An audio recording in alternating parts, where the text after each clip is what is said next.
โอ้หมดทั้งใจสีดาน้องให้พระรามไปจดหมดมันเจ็บมันจุกในอกที่รักสีดาเพียงข้างเดียววันไหนสีดาจะเห็นความรักของยักษ์ตัวสีเขียวว่าหัวใจมันดวงเดียวรักเพียงหนึ่งเดียวก็แค่เธอ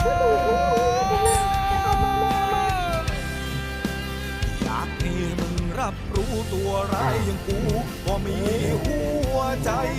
ไอ้ทศกัณฐ์ตัวร้ายก็